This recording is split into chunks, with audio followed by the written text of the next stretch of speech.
Well, good morning and welcome to Frankly Speaking here on WYDC TV, Big Fox. I'm your host, Frank Aiken. We are broadcasting live from the Hesselson studio here on Market Street in Corning. We've got a lot to get to this morning, a lot happening over the weekend. We're going to dive right into it. But first, let's go to viewer comments. Mark writes in, good morning, Frank. Well, good morning, Mark. All I have to say is you won't have to talk about Marjorie Taylor Greene much, because on January 5th, she is out of there. We're going to talk about that coming up in just a little bit. Kind of a surprising announcement on Friday that she is retiring. We're going to take a look at that. Comment from a different viewer. Absolutely brilliant move by the president to perhaps seemingly embrace Mamdani. Although I also have to admit that Mamdani is a persuasive man. Given that the seeming alliance between Trump and the mayor-elect, maybe Hochul will get smart and cooperate with the president. In addition, I have to think that come the midterm election, that the seeming good vibes between the two, that it will bode well for Elise Stefanik. Good point. Thank you very much. Comment from a different viewer. Good morning. Well, good morning. Me and a couple of my friends from the Corning Moose took the afternoon to serve dinner at the Shepherd's Table at the Salvation Army of Corning on Sunday. Great program, and we will be back. Well, thank you always to the Corning Moose that does so much for our community, and it's great that you could take over the Shepherd's Table at the Salvation Army. Speaking of the Salvation Army, we have the telethon coming up on December the 12th. You will not want to miss it. We're going to have great music, great times, a lot of special guests that will be joining us throughout the broadcast. So that, again, on December 12th. Now, if you are so inclined, that's two ways right there to donate. You can also stop by the studio.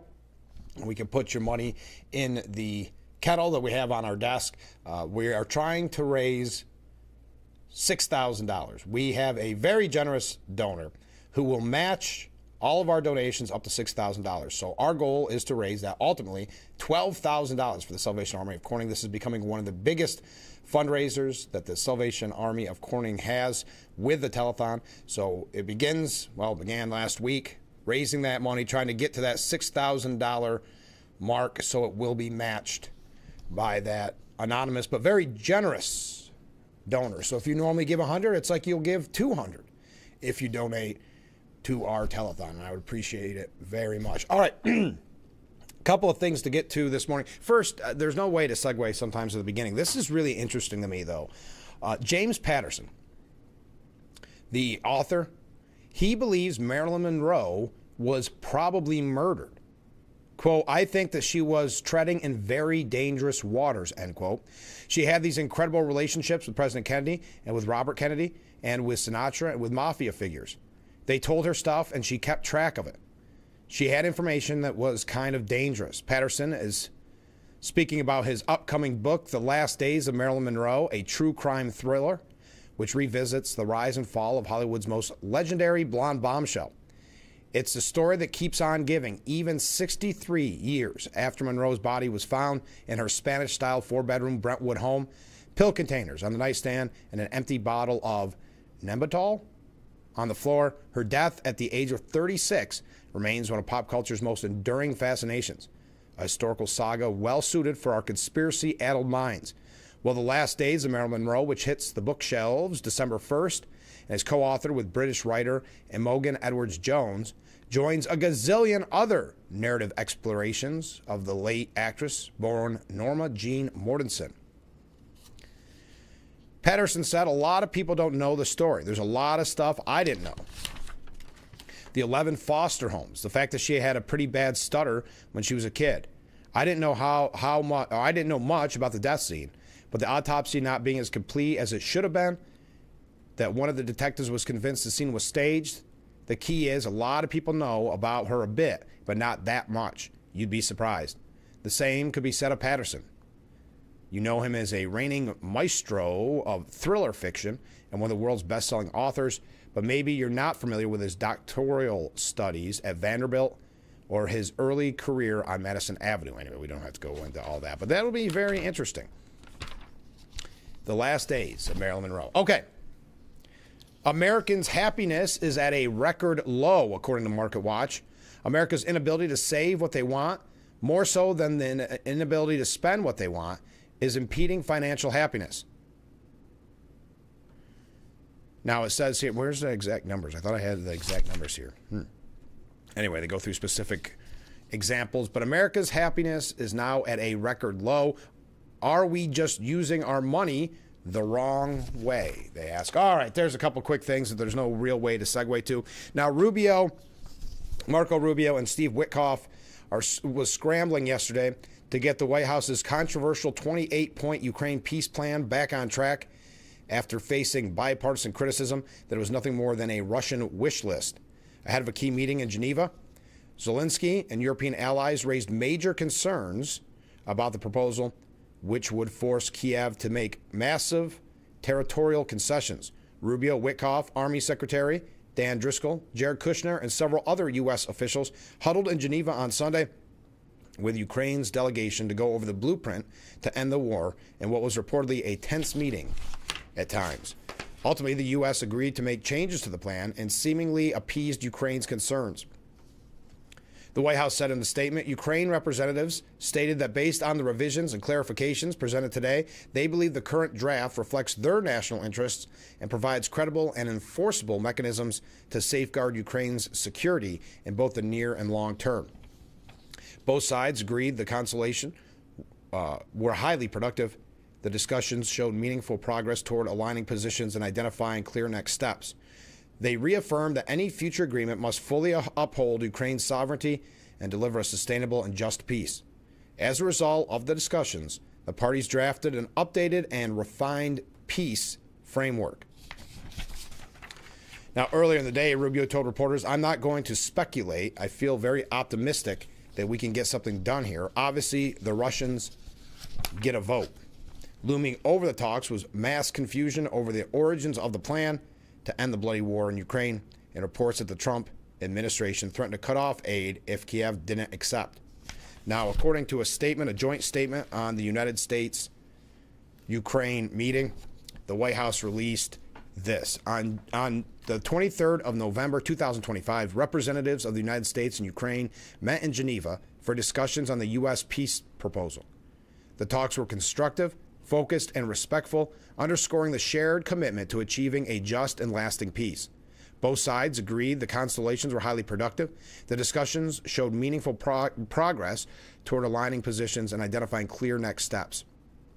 They reaffirmed that any future agreement must fully uphold Ukraine's sovereignty and deliver a sustainable and just peace. As a result of the discussions, the parties drafted an updated and refined peace framework. The Ukrainian delegation reaffirmed its gratitude for the steadfast commitment of the United States and personally President Donald J. Trump for their tireless efforts aimed at ending the war and the loss of life. Ukraine and the United States agreed to continue intensive work on joint proposals in the coming days. They will also remain in close contact with their European partners as the process advances. Final decisions under the framework will be made by the President of Ukraine and the United States. Both sides reiterated their readiness to continue working together to secure a peace that ensures Ukraine's security, stability, and reconstruction. So the U.S., according to CNN, touts the productive talks with Ukraine after Trump slammed Ukrainian leadership. Rubio saying the talks were probably the most productive and meaningful so far. The 28-point peace plan put forward by President Trump continues to evolve as the delegates work to achieve terms that would be acceptable to both Ukraine and Russia. This is a living, breathing document. Every day, with input, it changes, Rubio said.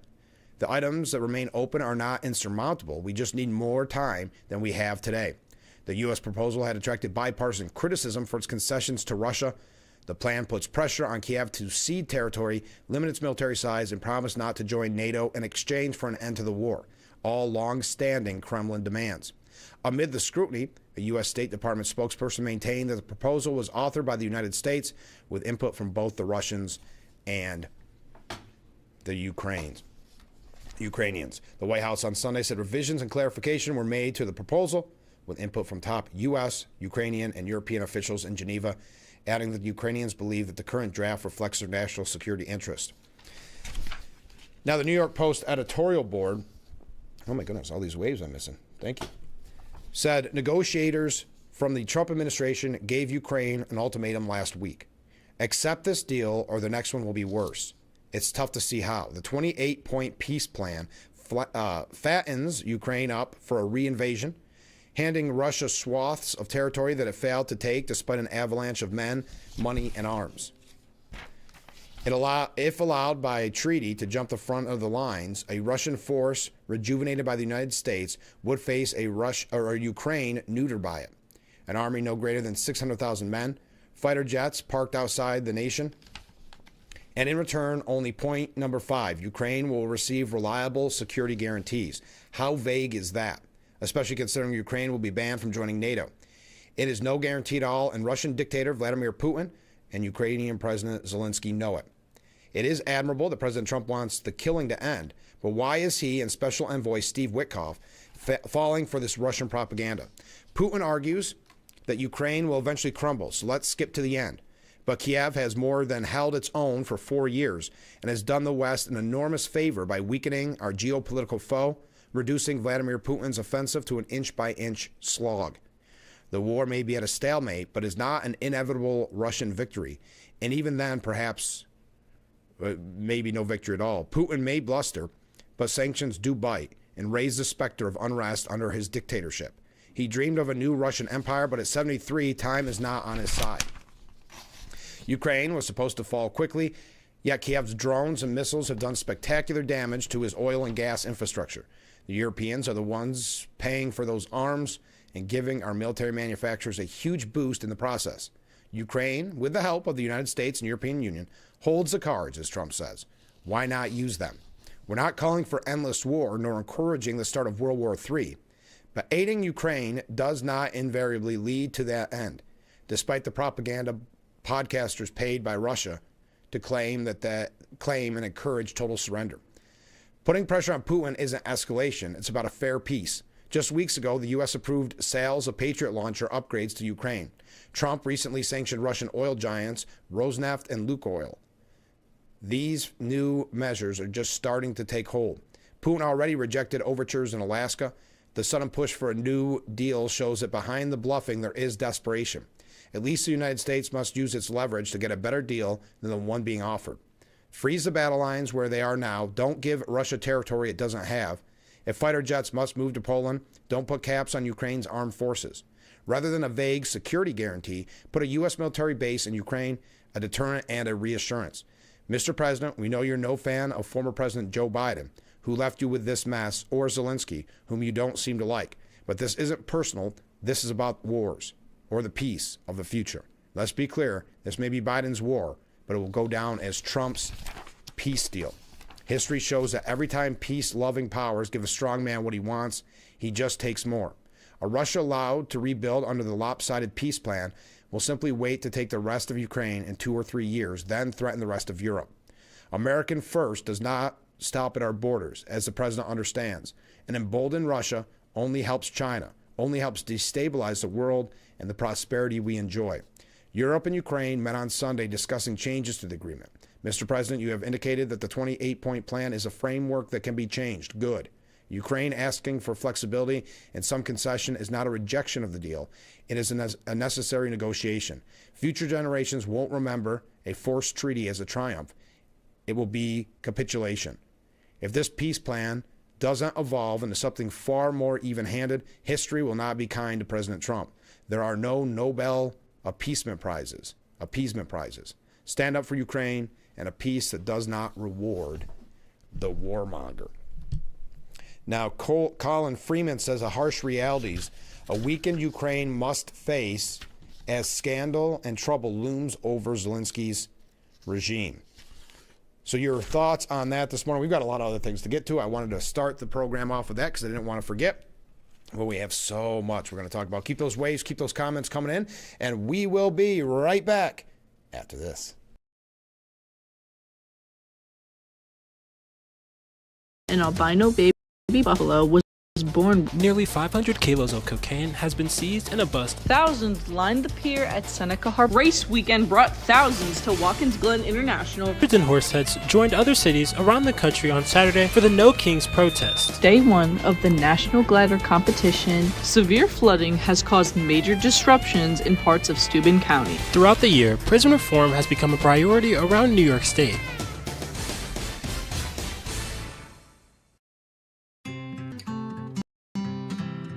I have been hugely blessed to have all this, and I want to share it. Safety first, goggles, mask, because the sawdust can do a number on you. They're welcome to try any of my tools. I just don't want them hurt. You gotta know what they're doing. Just a total blessing for me. Black Friday week means only one thing. It's time to start hot tubbing with your very own Hesselson's Hot Tub. Start making every day better by relaxing and being stress-free with hot water therapy in your very own backyard. With savings up to $5,000, why wait? Plus, 0% interest financing options up to 5 full years. All floor models must be sold at huge discounts as 2026 models are arriving daily. Don't wait, as Hesselson's annual Black Friday sales event will end Saturday at 5 p.m. After 70 years, it's still fun to poke in the corners at Hesselson's. Whether it's our stories, the warmth of our laugh, or our family's secret sauce, we all bring something different to the table. So make some space. The power of connection is waiting right outside your comfort zone. Learn how you can help strengthen your community at belongingbeginswithus.org/teamup.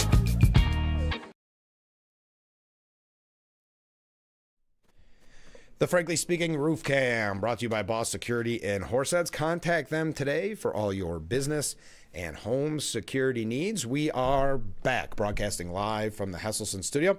Comment from Mark. Mark writes in, oops, where is it? Come on. He says, that article about happiness being low is true. I won't be happy until Hochul loses and Stefanik wins. Good point. We have a couple New York State updates. They were going back and forth over the Mamdani meeting. Your thoughts on that as well. Your thoughts on Marjorie Taylor Greene essentially stepping away, retiring at the beginning of the year. We'll talk about that. This is a weird one. I just wanted to mention to you so it's on your radar. Usha Vance, her spokesperson, made a rare statement denying speculation that the second First Lady is divorcing her husband, J.D. Vance. Now, I had not heard this. I had not heard these rumors and speculation. Split rumors between Usha and JD began to swirl after she didn't wear her wedding ring during her visit to Camp Lejeune on November 19th. Dressed in a burgundy turtleneck dress and matching heels, Usha made the ringless public appearance alongside First Lady Melania Trump. But according to her spokesperson, Usha, who shares sons Ewan and Vivek and daughter Maribel with JD, simply forgot to wear her wedding ring, saying, quote, Usha is a mother of 3 young children who does a lot of dishes, gives a lot of baths, and forgets her ring sometimes, said the official statement.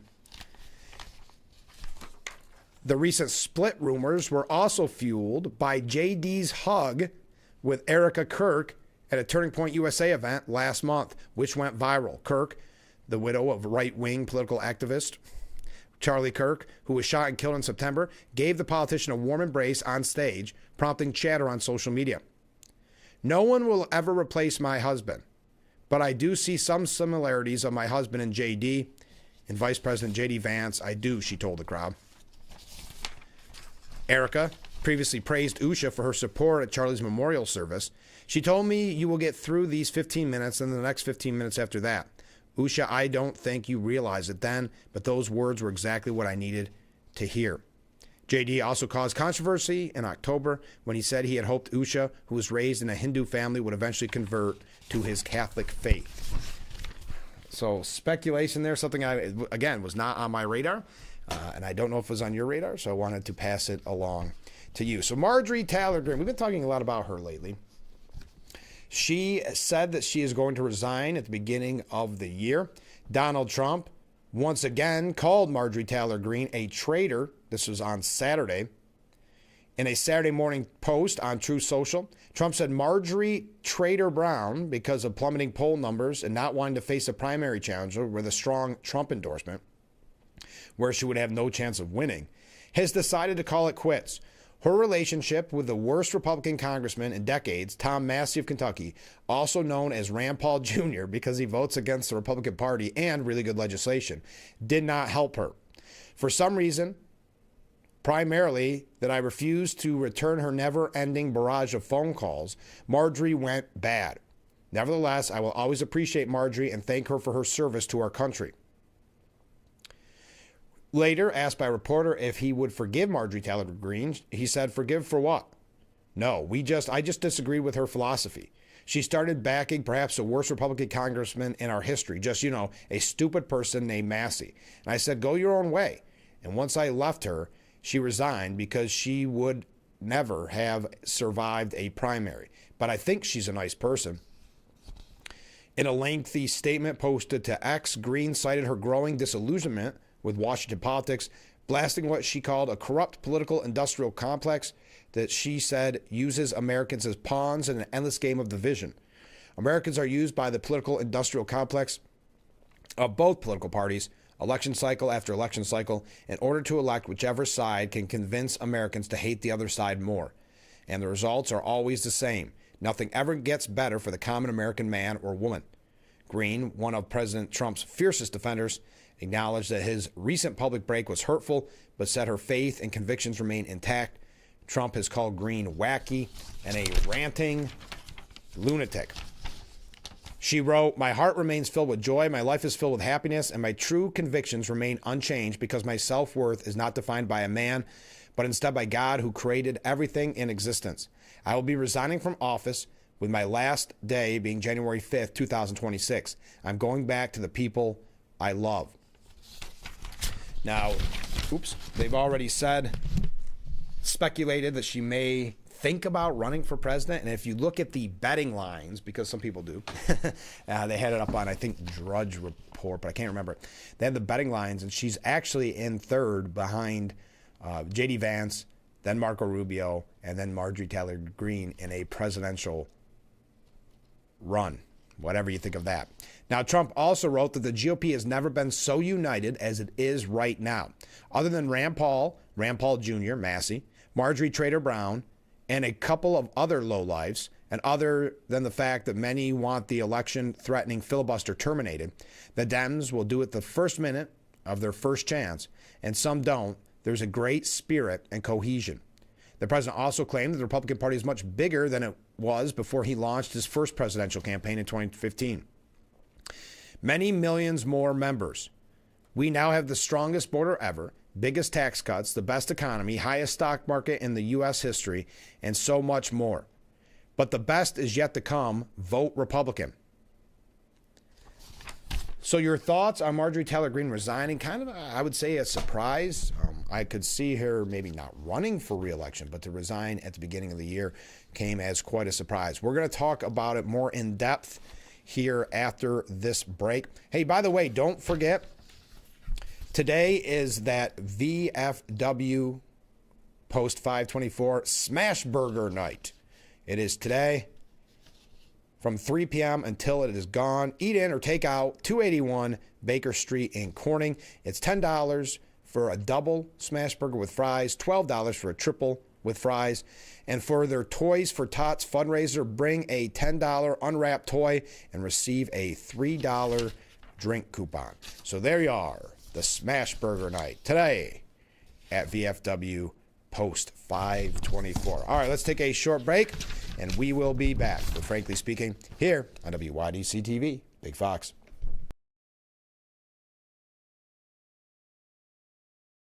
If you or a loved one regularly used hair relaxers or straighteners and were diagnosed with uterine, ovarian, or endometrial cancer, you may be entitled to significant financial compensation. I've used hair relaxers for years. I had no idea they could cause cancer. Chemical hair relaxers and straighteners have been linked to serious conditions, including several types of cancer. If you used hair relaxers and have been diagnosed with uterine, ovarian, or endometrial cancer, call us now. There's no fee unless we win your case. Call today. Small businesses are the heart of America. Like you, these entrepreneurs started out with a dream and the drive to build a better life. If you have a small business idea to grow or challenge to face, you don't have to go it alone.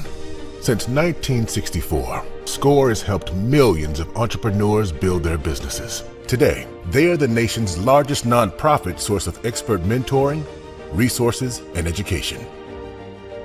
Whether you're starting out, building back, or have worked at it for years, SCORE will match you with specialized mentors. Our thousands of volunteers provide the guidance and connections you need for free. Your success is waiting. SCORE is ready to help. Find a mentor today at SCORE.org.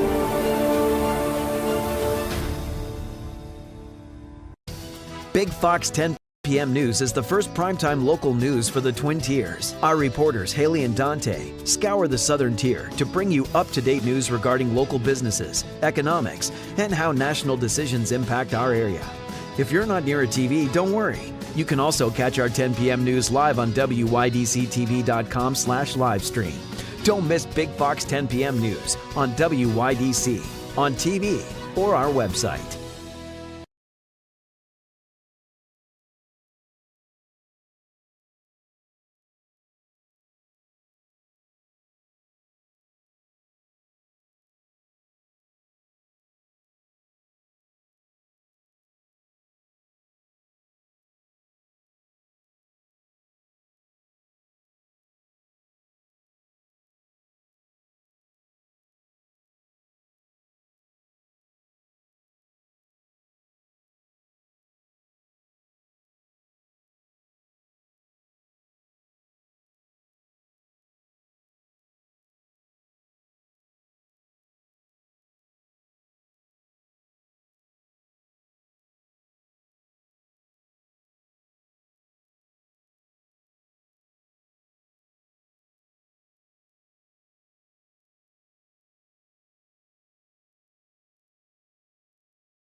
The Frankly Speaking Roof Cam, brought to you by Boss Security in Horseheads. Contact them today for all your business and home security needs. We are back, broadcasting live from the Hesselson studio here on Market Street in Corning. So Marjorie Taylor Greene released a statement that she's not going to run for president in 2028. I'm not running for president and never said I wanted to, and have only laughed about it when anyone would mention it, she said on a lengthy Twitter post on Sunday. Greene included in her Sunday post a screenshot of a Time report from Saturday that said she had privately told allies that she had considered running for president in 2028. The Time article said House Republicans, familiar with Greene's thinking, suspect her potential candidacy could be capable of siphoning off voters from the GOP nominee, positioning her to leverage that political capital into a possible role within a future Republican administration. Greene wrote in her Sunday post that the article is a complete lie and they made it up because they can't even quote the names of the people who they claim said it. Running for president requires travel all over the country, begging for donations all day, every day to raise hundreds of millions of dollars, arguing political talking points every day to the point of exhaustion, destroying your health and having no personal life in order to attempt to get enough votes to become president, all to go to work into a system that refuses to fix any of America's problems. She had the fact that I have to go through all of that but would be totally blocked from truly fixing anything is exactly why I would never do it. In an interview on State of the Union last week, Greene denied the claims that she wanted to run for Senate or governor in Georgia. Well, that is absolutely not true. Actually, I never had a conversation at all with the president about running for Senate or running for Georgia, and those were decisions I came to on my own. So your thoughts on Marjorie Taylor Greene and her exit from Washington? What a wild ride when you think about it. Stephen Collinson said that it shows that Trump still rules the GOP, but it's a warning he shouldn't ignore. Marjorie Taylor Greene's shock announcement of her exit from the House of Representatives after a feud with Donald Trump shows the president still has power to punish challenges to his authority in the Republican Party. But if his quest for total loyalty means Trump ignores the substance behind the complaints of the Georgia representative, who was once one of his fiercest supporters, then he will lead his party down a risky road. Yeah, because Stephen Collinson has the Republican Party's best interest in mind. Greene pushed back against reporters that her departure from Congress is because of a run for president in 2028. She said she is not motivated by power and titles. Even her apparent disgust with politics, her party, and Washington in general, it may be wise to take her at her word. Still, her ex-post, along with a video and the long statement in which she made her announcement Friday, didn't sound like someone who was leaving public debate or America First principles behind. Whether Greene's future lies in a conservative media role or in a political campaign, she took positions on Social Security, healthcare, immigration, foreign policy, and the national debt that sound very much like a manifesto for a back-to-basics shift for the MAGA movement when Trump has left the scene. Greene's falling out with Trump has created so much interest because it's a fracture between two of MAGA's top personalities, but also because it seems to hint at a deeper rift in the movement itself. Okay, so this is the end of MAGA, essentially, I see.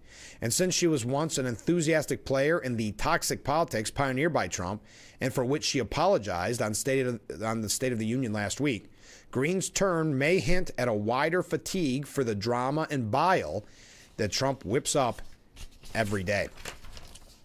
There are two theories circulating in Washington about Greene's behavior. One is that the showdown and her exit proved that Trump's iron grip on the party is as tight as ever. In this version, Greene will follow Trump's critics like former Representative Liz Cheney, former Senator Jeff Flake, and others who were effectively driven out of public office by the president's attacks. By turning on Greene, the president demonstrates to every other GOP lawmaker what happens if they cross him. Greene's distaste for fighting a Trump-backed primary challenge, as expressed in her resignation, will resonate among lawmakers who know the biggest threat to their jobs is losing in a GOP primary rather than in a general election after years of gerrymandering of congressional districts. An alternative possibility is for Trump to become estranged from someone who was once an outspoken supporter of Greene. There must be genuine fissures in the party and the movement. The split has coincided with a slump in Trump's national popularity a year after his re-election, suggesting that he's become a lame duck in an unprecedented revolt in which Greene played a leading role against Trump by the Capitol Hill GOP over the Epstein files. There are likely elements of truth on both theories. It was never realistic that a lone member of Congress, even one as astute in cultivating publicity and controversy as Greene, would prevail in a political test of wills with the president, let alone who transformed the GOP in his image, created his own populist movement, and enjoys an exceptional bond with the grassroots of his party. But Greene argues that the president has departed from the values that took him into office, and that validate his appeal. That's a threat to Trump's authority at a difficult political moment and at a time when the power of second-term presidents often starts to ebb. Making Greene's life so intolerable that she's driven out of Washington may represent an attempt by Trump to delay the waning of his political powers. But when revolutionaries start fighting over the meaning of the revolution, it's usually a sign that their political project is in trouble. Greene's rebellion is not the only force tearing at GOP unity. A raging controversy over white nationalist and Holocaust denier Nick Fuentes has dragged in the Heritage Foundation, the conservative think tank behind much of Trump's domestic programs. There's also growing criticism of Trump from the community of podcasters popular with young white men, which played an important role in his 2024 election triumph. And Greene's critique of Trump runs deeper than policy. She has complained about the impact of his cutting personal attacks on television and social media, warning that he has put her safety at risk, an experience that led her to reconsider her own past conduct. She accused Trump of dropping tens of millions of dollars against her in an attempt to destroy her politically. It's all so absurd and completely unserious. I refuse to be a battered wife, hoping it all goes away and gets better, she wrote in her resignation. Greene's complaints about the impact of Trump's attacks aren't getting much sympathy from some of her Democrat adversaries. I'm going to tell you what Jasmine Crockett had to say. Those two getting to political blows in the past. We'll tell you what she had to say. Now, what does Greene do next? Her immediate political prospects look unpromising. One reason, her denial that she's seeking a political reinvention in a new race may be taken at face value. Her prospects of a successful run in a party where she may be seen as disloyal to Trump seems remote, although the political ground could shift before the 2028 presidential primary race really cranks into gear. The Georgia governor's race is already crowded ahead of the Republican primary. A statewide race may, in any case, be challenging, given the likelihood her extreme political past would alienate moderate swing voters, even if she's reshaped her image in Washington. Trump insisted that the root of Greene's MAGA, turning her back on MAGA, was thwarted ambition, since he told her not to run for governor or senator. She insisted that she had no designs on any other political position, but she'd not be regarded as a favorite for any step up in Georgia. Still, by leaving Congress now, she can distance herself from the possible 2026 Republican loss of the House that she predicted when she resigned. And she's positioned herself to be seen as one of the first Republicans to warn of impending disaster if a political postmortem begins. Moreover, after Greene's recent tension with House Speaker Mike Johnson, her departure will make his life even more miserable, narrowing his tiny Republican majority. So there you are. Now, when we come back, we're going to tell you what Jasmine Crockett had to say about Marjorie Taylor Greene, then a couple other things about Jasmine Crockett, rising star in the Democrat Party.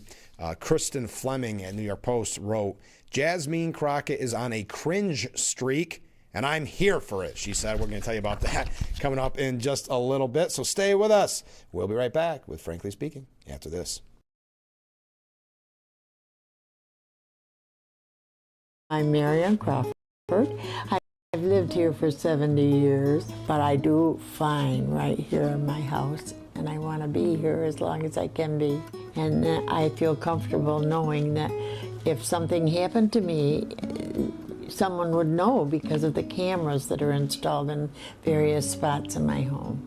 That has been a wonderful gift to me, to be able to have that security and that support from Full Circle America, and that's what it's all about.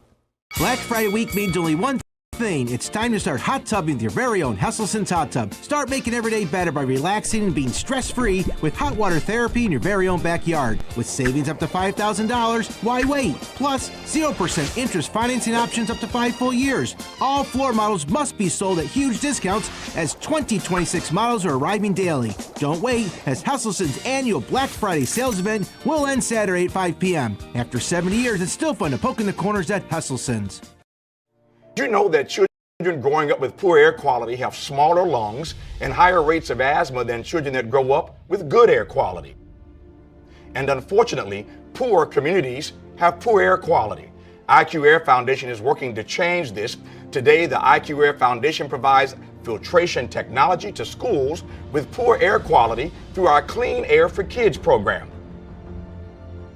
Our goal is to help over 50,000 school children every year breathe over 90% cleaner air indoors, helping to level the playing field, reduce barriers to learning, reduce sick days, and increase test scores.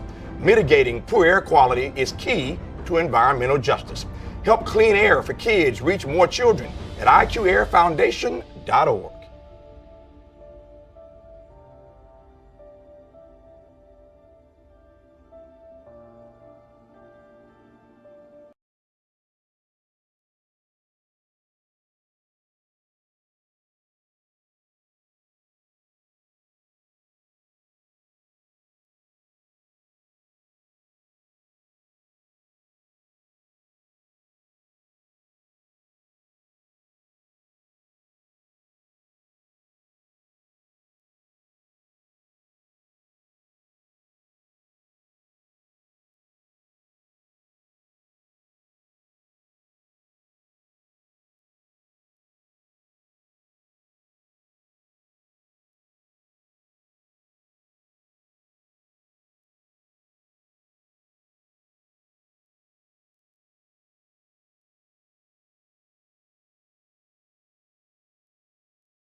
The Frankly Speaking Roof Cam, brought to you by Boss Security and Horseheads. Contact them today for all your business and home security needs.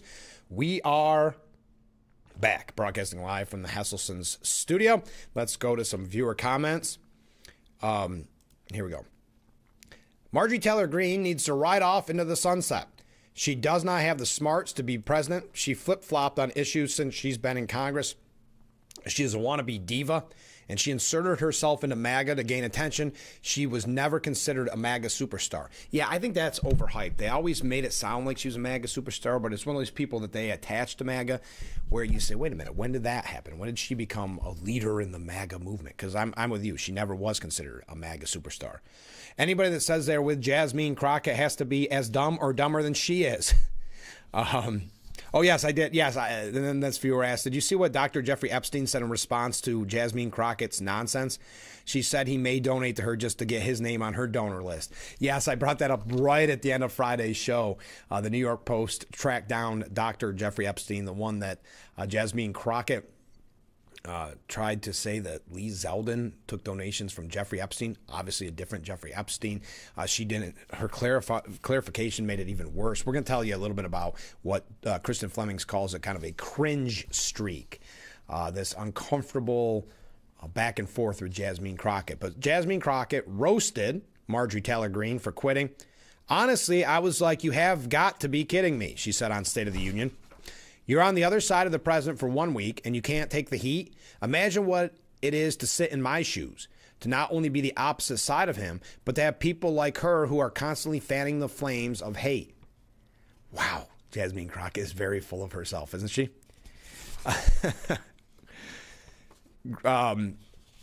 Imagine what those threats look like when you literally are someone like me, Crockett said.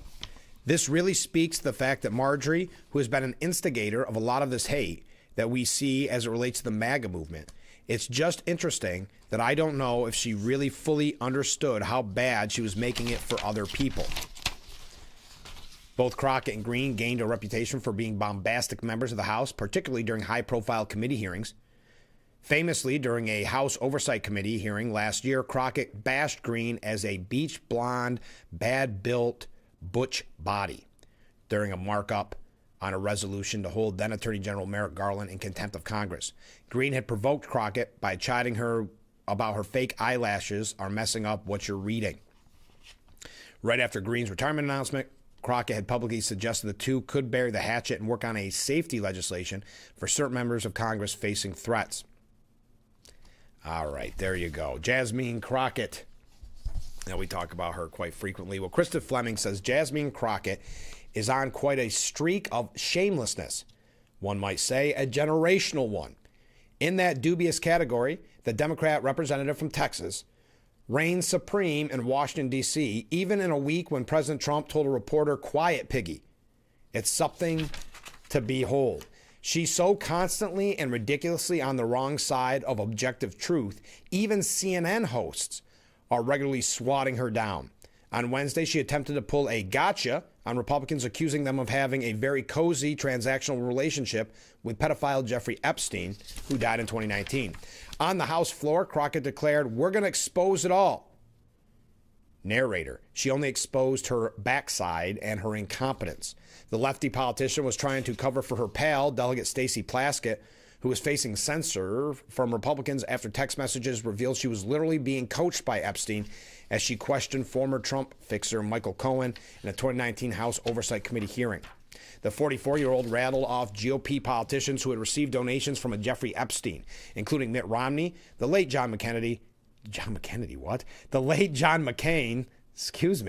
and the current EPA head Lee Zeldin, whose donations came months after the pedophile was 6 feet under. In the case of Zeldin, those actually came from two separate men with the misfortune of sharing the infamous sex trafficker's name.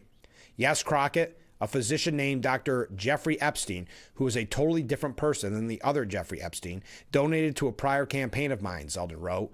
No freaking relation, you genius. It was a moment that belonged on a blooper reel. Most people would have quietly apologized or taken a vow of silence for a few days. But Crockett, whose phone lock screen is reportedly a portrait of herself, possesses an elite brand of narcissism that guided her to CNN's The Source. Host Caitlin Collins offered an opportunity to correct the record. She said, listen, I never said that it was that Jeffrey Epstein, laughably adding that when people make donations, their photos aren't attached. So how could she have known? And because they decided to spring this on us in real time, I wanted the Republicans to think about what could potentially happen, because I knew that they didn't even try to go through the Federal Election Commission. Not only did she admit she runs a sloppy operation, where she's reportedly a diva, no-show boss, but that she cares so little about facts. It's long been a pattern for Crockett, who's best known for verbally sparring with Marjorie Taylor Greene in the style perfected by Jerry Springer guests. Crockett was also corrected by Collins late last month when she repeated a debunked lie that Carolyn Leavitt said Trump's only focus was his White House ballroom. Collins noted Crockett had taken a small clip out of context. And last week on the Situation Room with Wolf Blitzer, Crockett brought up an email written by Epstein where the name of one of his victims, Virginia Giuffre, was redacted.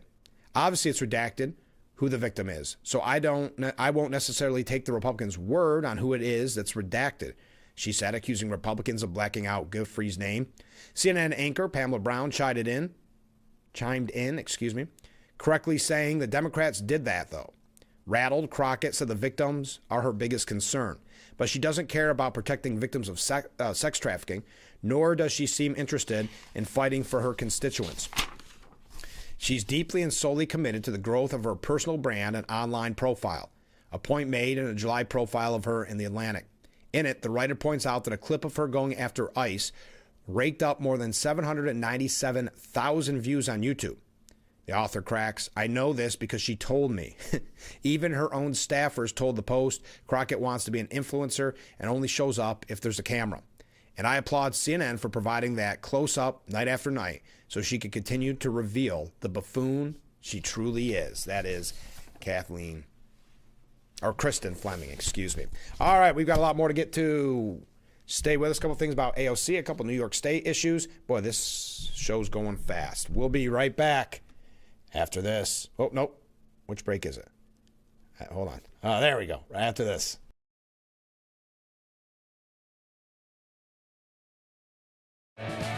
Dear First Place, experts agree Toyota value can't be beat. Drivers agree Toyota quality rides long and strong. Add hybrid choices like no other, and you'll win the long game by a country mile. Toyota. Grab Black Friday savings now until December 1st. Lease a new RAV4 with all-wheel drive for just $289 a month. Find yours at Toyota.com. Toyota. Let's go places. Having a safe home is essential to many aspects of our lives. From a sense of community and safety, to physical and mental health, to economic security and independence.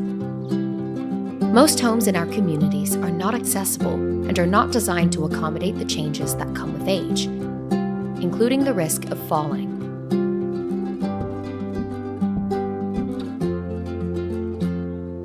The Older Adults Home Modification Program helps reduce the risk of falls, improves safety, and increases accessibility and independence.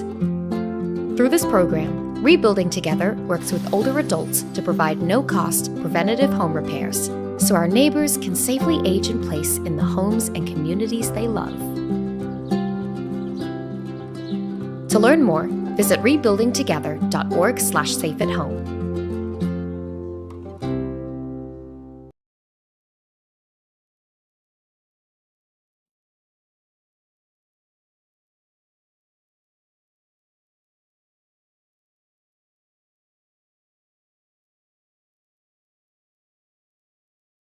The Frankly Speaking Roof Cam, brought to you by Boss Security and Horseheads. Contact them today for all your business and home security needs. We are back, broadcasting live from the Hesselson studio.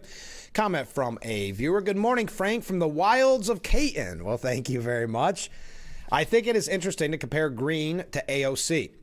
When Cortez was opposed to party leaders, Pelosi shut her down, and she dutifully got in line. Marjorie lost party support, and the artificial support of the corrupt media wasn't really there. That is a very good point.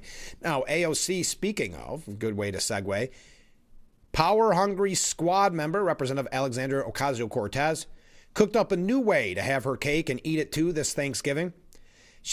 This is by tying her annual turkey giveaway to her massive re-election campaign enterprise. Thanksgiving is 2 weeks away, the self-described Bronx girl wrote in an email pitch last week. Will you chip in $5 or anything you can today to help us bring the joy of the holiday season into homes around New York City this year?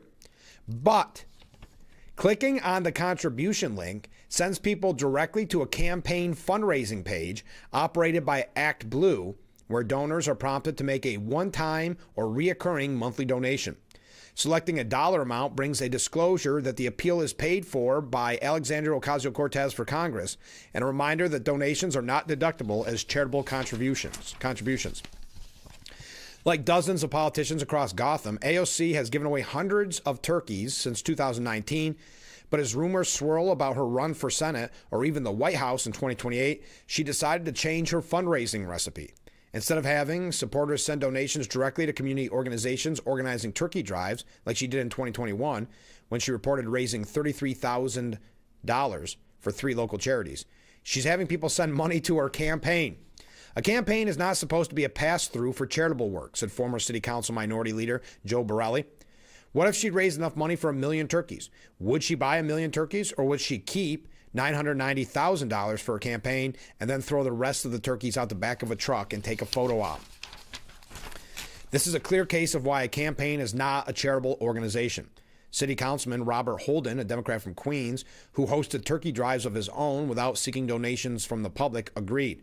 Socialists like AOC and Mamdani love to promise everything for free, but somehow it always ends up with shaking down working people under the guise of community goodwill. It's a typical bait and switch, pretending to be for the people while quietly pillaging them for every dollar they can get. Of the more than a dozen New York City politicians with annual turkey drives reviewed by the Post, only 2, AOC and Representative Gregory Meeks, use campaign funds, and AOC was the only one to beg constituents for money. Meeks has been named the most corrupt member of Congress several years in a row. Others instead coordinate between local charities, community groups, or grocery stores donating the birds and constituents in need. City Council member Sandra Ong, a Democrat from Flushing, for example, handed out 526 turkeys last year donated by area businesses. A review of Federal Election Commission data from 2024 reveals AOC's campaign did make a $13,000 purchase at West Side Foods in the Bronx 3 days before Thanksgiving, possibly to procure the birds. Quote, she's pitching, give it to me to help out people, and then it says it's going to her benefit, said Paul Camnier. It's a shady deal she's cooking up here. It appears that AOC's turkey giveaway project may be a fraudulent scheme to solicit donations for her campaign. Clearly, a full investigation and audit needs to be conducted. The FEC told the Post politicians who solicit donations on behalf of community organizations like AOC did in her email are not required to disclose how much they raised, though the solicitation or how they spend those specific funds, meaning there's no official way to know how many of those dollars turn into actual turkeys or if voters are just getting stuffed. AOC's campaign refused to explain why it changed its recipe this time, saying, for our Thanksgiving turkey fundraiser, we set a goal that we raise towards, and if we surpass it, then we order more. I want to talk to you all about the contributions you've made, she told her 9.5 million followers. We've been able to provide over 1,600 turkeys in the Bronx, and then all your support and fundraising has raised an additional $20,000 above our raise goal, which was giving 100% to local food pantries to help feed families this Thanksgiving. There you are. Also, and oh my goodness, I got to go. Hour number 1 nearly done. Stay with us. Last break of this hour. Get your last minute comments in, and we will be right back.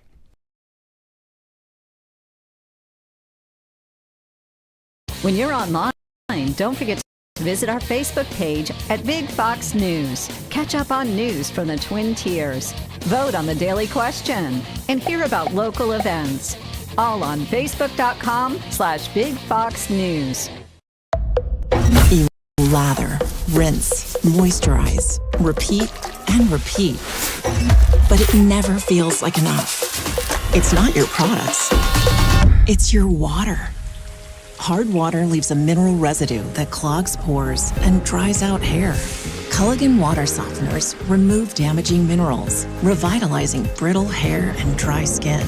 Upgrade your shower and skincare routine with Culligan, water you love.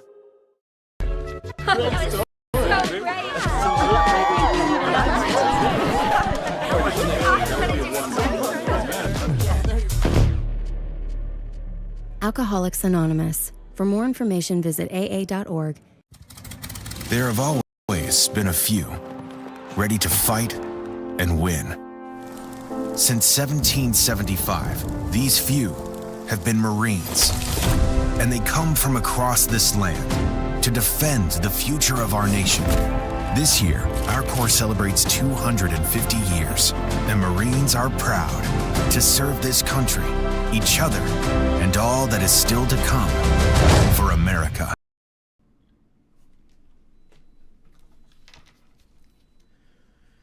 The Frankly Speaking Roof Cam, brought to you by Boss Security and Horseheads. Contact them today for all your business and home security needs. We are back, broadcasting live from the Hesselson studio here on Market Street Corning. Thank you so much for joining us.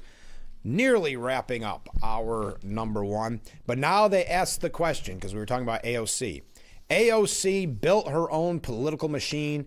Now she's deciding her next move. 7 years ago, AOC leapt onto the national stage as an outsider. She's learned an inside game and is considering a run for president or for Senate. Wow. Now, I'm not going to go through this. This is whole glowing piece, but it kind of ties it in with Zohran Mamdani's win, and we're going to talk about that meeting with the president and Mamdani a little bit later on. But AOC squeezed her fellow Democrat socialist Zohran Mamdani in a tight hug after he was elected mayor of New York, putting an exclamation point on an election season in which she was in high demand across the party spectrum. At his victory party, she made her way from news camera to news camera, telling the establishment Democrats watching that this win, boosted by her early endorsement, had put them on notice. The Democrat Party cannot last much longer by denying the future, she told CNN. Once dismissed by Nancy Pelosi as a social media phenomenon with no real power on Capitol Hill, AOC has become one of the most significant Democrats in a party shaken to its core by another Donald Trump victory and searching for a winning identity. A leadership vacuum has opened the door to new standard bearers, and a furious base is hungry for politicians who show more fight. This dynamic has created an opportunity for Ocasio-Cortez, a rebellious outsider who has learned to play the inside game. 7 years after catapulting onto the national scene with a seismic primary upset, Ocasio-Cortez remains a polarizing figure nationally, with more Americans holding an unfavorable view of her than a favorable one. But some things have changed. Establishment Democrats who once shunned her are eager to work with her. Senator Bernie Sanders, the two-time presidential candidate who is now in his 80s and unlikely to run again, is promoting her at every turn. And she has built a massive war chest and loyal small donor dollar fundraising base that rival those of anyone in the party. Now, Ocasio-Cortez is at a crossroads, facing decisions about what to do with the movement she has built and the relationships she has developed. She is seriously weighing a Senate or presidential run in 2028, according to three people familiar with her plans, who, like others, spoke on the condition of anonymity to disclose private conversations. The former path could pit her against Senate Democrat leader Charles Schumer, while the latter would make her an entrant in what many expect to be a crowded and wide-open Democrat primary. I know I'm being asked about New York. That is years from now, Ocasio-Cortez said about a Senate run. I have to remind my own constituents because they think that this election is this year. This portrait of her political trajectory is based on interviews with more than a dozen Democrat operatives, lawmakers, and activists. Now, AOC did decline to be interviewed for this article. I think in their most ambitious moments, they say the progressive movement, is it going to survive if there's no one leading it in a presidential race? One of the people said of Ocasio-Cortez and her team. But AOC would not make a symbolic run, according to a person who has spoken to her, and she does not believe she needs to be the progressive standard bearer in the race, provided another person steps in to fill that role. If she runs, she wants to win, they said. On that note, we are out of time.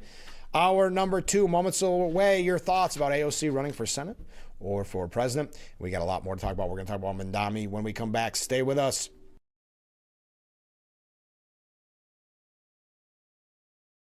When you're online, don't forget to visit our Facebook page at Big Fox News. Catch up on news from the Twin Tiers. Vote on the daily question and hear about local events. All on Facebook.com/Big Fox News.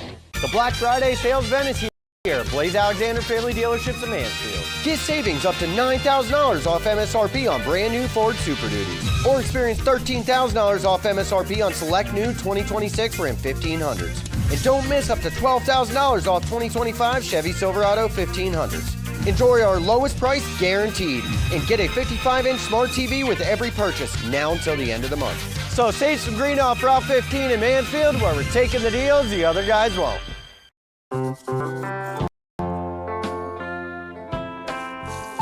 The American Cancer Society's Hope Lodge communities offer a free home away from home, closer to cancer care. People are meant to be together. Learn more to help keep it that way.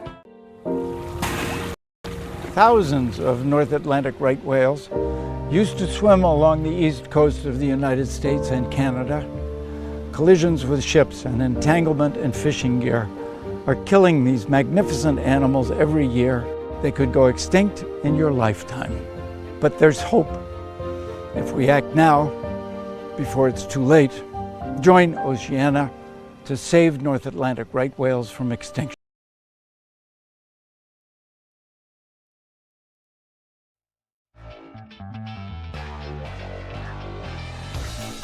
And welcome to hour number 2 of Frankly Speaking here on WYDC TV Big Fox. I'm your host, Frank Aiken. We are broadcasting live from the Hesselson studio. A comment from a viewer. I thought we were going to get nonstop Republicans and Trump caught up with Epstein. Instead, it is Democrats that were using Epstein to get donations. Now they have to borrow money to campaign. Guess Epstein had a lot of Democrats in his pocket. Also, the end of USAID ended a huge source of funding for the Democrat Party. Guess dirty money was their only source of funding. Thank you very much.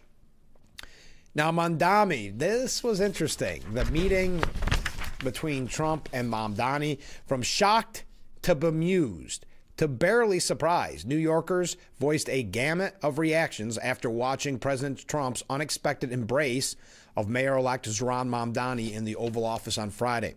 But the biggest question for many was, how is this going to play in 2026? Republicans nationwide have been planning to use Mamdani as a poster boy for liberalism run amok. But on Friday, Trump told reporters he was confident that Mamdani can do a good job. I think he is going to surprise some conservative people, actually. Perhaps nowhere did the unexpected praise land more awkwardly than in the New York's governor's race, with Republican Representative Elise Stefanik has been relentlessly trying to tie Governor Hochul to Mamdani.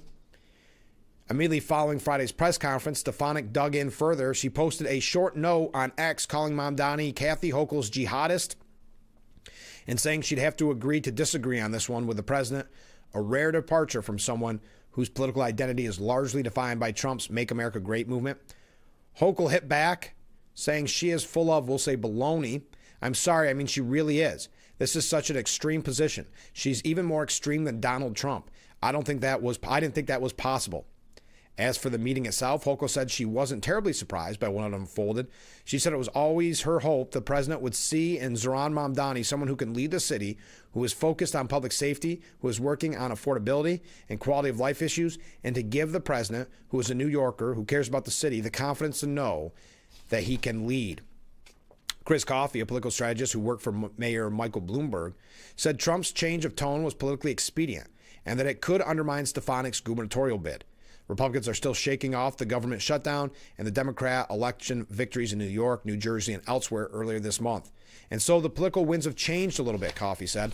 The shutdown was not popular for the Republican Party, and Trump likes a winner. I don't think that really hurt the Republican Party as much as they think. But anyway, doubling down on the jihadist line won't do Stefanik any favors, he added. That sort of rhetoric plays to the farthest right of the Republican Party. New York is a blue state. And now that the president has expressed a willingness to work with him and validated Mamdani, it makes it a lot harder to rally Republicans.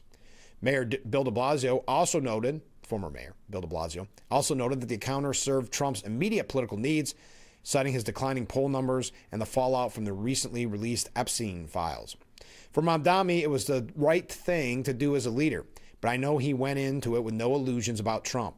This is just a moment in time. By next week, they could be at loggerheads easily. This is not going to be a chummy relationship, I guarantee. But they say that New Yorkers overall were the winners in that meeting.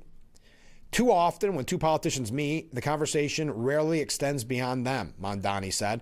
And what we found instead is that this was a conversation that was productive, a conversation that was focused on New York City, and a conversation that looks to deliver for the people of New York City. Mamdani said he was feeling good in his first appearance back in New York City since his trip to the nation's capital. Politicians across the country, analysts, and local New Yorkers reacted with surprise to the nature of the two leaders' meeting and appeared cordial and friendly. Some opined on social media that Mamdani had won the meeting, while others said Trump did. I think it was New Yorkers that won in this conversation. It was a conversation that came back again and again to the people of the city, said Mamdani. He said earlier on Meet the Press that he told Trump there is no need to deploy the National Guard in New York like he has in other cities. What I told him is that what separates New York City from anywhere else in the country is that we have the NYPD. And I trust the NYPD to deliver public safety. And to me, that is something that I know they can do, have done, and will continue to do under my leadership. President Trump said on Saturday that he would send the National Guard to the city if he felt it was needed. But the mayor-elect said he's confident that the federal government will help in the effort to improve life in the city, but still acknowledge key differences on issues like immigration. I'll let the president speak for himself. There may be disagreements between the president and myself, and they will continue to be, and I will always make the case for each and every person that calls the city hall. Now, Michael Goodwin, how am I doing on time here? Michael Goodwin said because good news doesn't sell, there were surely some long faces in American newsrooms Friday afternoon. The expected and even hoped for explosion between President Trump and New York Mayor-elect Zohran Mamdani turned out to be a festival of mutual admiration. Given the grim forecast, it was as shocking as if cats and dogs decided to make a love story. Most important for New Yorkers of all stripes, there was very real substance to the friendly vibes and pledges of cooperation. The president was so pleased with their initial 45-minute private meeting that he withdrew his previous threat to slash federal funding for Gotham because of Mamdani's election and promised instead to help the city. I expect to be helping him, not hurting him, Trump said of their meeting. Trump added his view that he and the Democrat socialist politician agree on a lot more than I would have thought. I want him to do a great job and will help him do a great job. In a rebuke to the naysayers, he also said, I would feel very, very comfortable being in New York, and I think much more so after the meeting. Color me delighted by the rare moment in politics where the surprise was all to the upside. As I watched the chummy press conference and friendly body language between them, it struck me that this moment marked a huge win for both men. And it was all free of charge because it cost neither of them anything to show the other respect. The ability to get along with adversaries is something of a lost art in politics these days, even though most Americans want their elected officials to work together for the common good. But social media and rabid party first types dominate on both left and right, and as the temperatures rise, the attacks have gotten nastier. It's not a coincidence that political violence is growing more common as a result. Trump, of course, has been a victim of that violence and has long established himself as an unbeaten counterpuncher. But he took a very different approach Friday, playing the genial role of an experienced and friendly elder as he and Mamdani put on a clinic on how simple respect can be simultaneously good manners and good politics. Trump even laughed when a reporter asked about Mamdani having called him a fascist. As a 34-year-old Mamdani started to answer, the 79-year-old president tapped the mayor-elect's arm and said, smiling, "That's okay. You could just say yes." "Okay, all right," Mamdani said. "It's easier than explaining. I don't mind," Trump said. "I've been called much worse." Doing his part to keep the upbeat mood, Mamdani made a point of talking about how Trump had gained votes in New York in the last presidential election and recounted a story he told before about talking to some of the president's supporters. When we spoke to those voters who voted for Trump, we heard them speak about the cost of living. We focused on the same cost of living. Trump added his approval, saying a lot of voters actually voted for him, and I'm okay with that. This highlights one of the great failures of Democrat congressional leaders from the city. Representative Hakeem Jeffries in the House and Chuck Schumer have not taken advantage of Trump being a New Yorker to get more out of him for the city he so clearly loves. Instead, they act like free-floating partisans, untethered from any responsibility to help the people who sent them to Washington.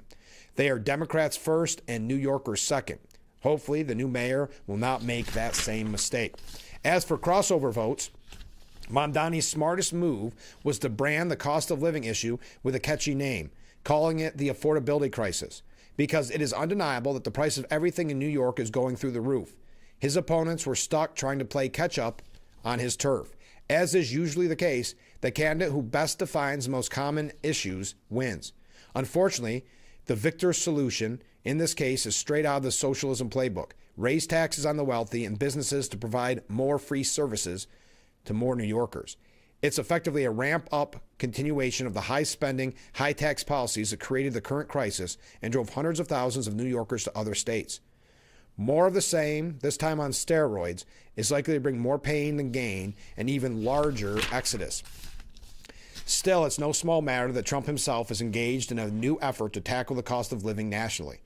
Although his economic agenda was key in his 2024 victory, polls now show increasing numbers of Americans are unhappy with rising prices, and Trump's tariffs are seen as a factor.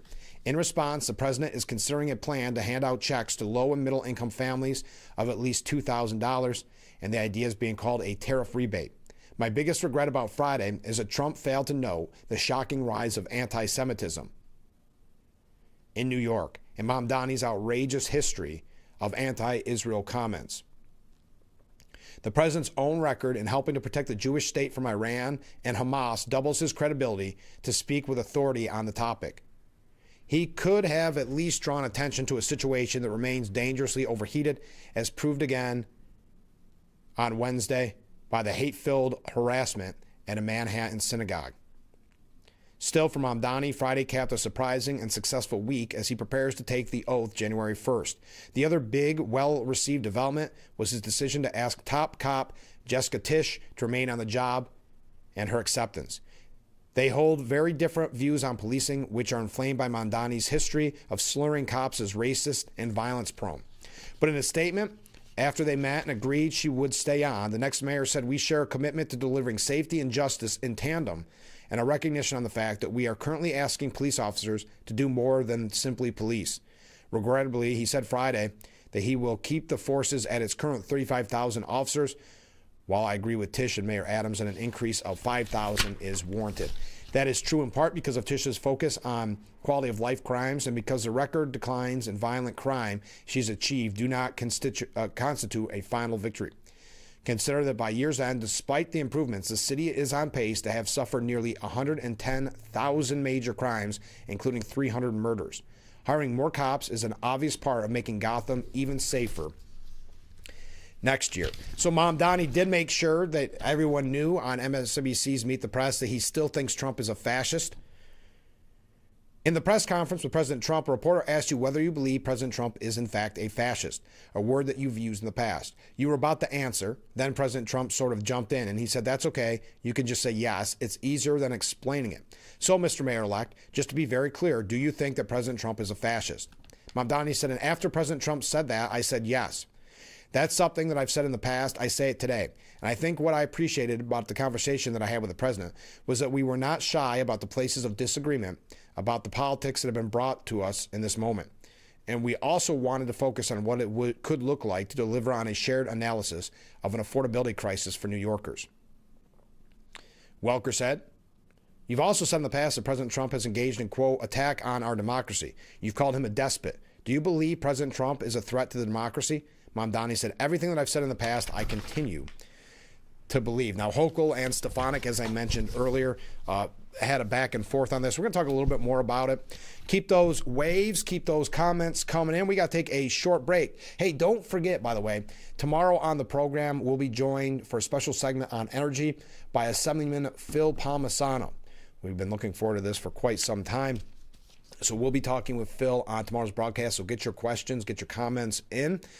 We're going to have a shortened week because of Thanksgiving and the day after Thanksgiving, so make sure that you're part of the program today, tomorrow, and Wednesday. Stay with us. We'll be right back with Frankly Speaking after this.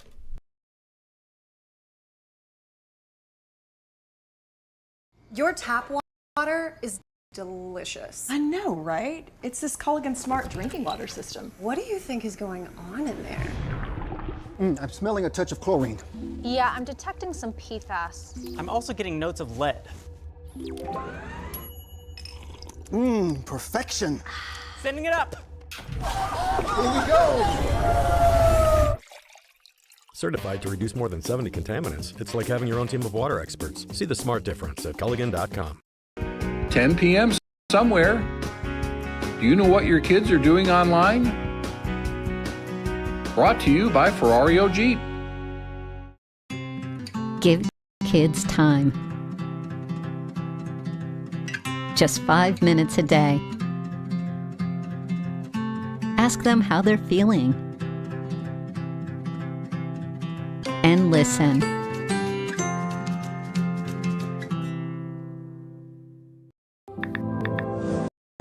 You can just keep watching and scrolling, and the world will still feel like it's falling apart. Widespread misonity. Highest hospitalization.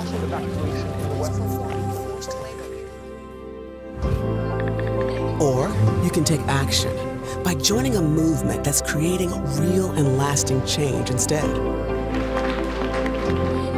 Partnering with communities around the globe to help uproot poverty and plant seeds of hope for a brighter tomorrow.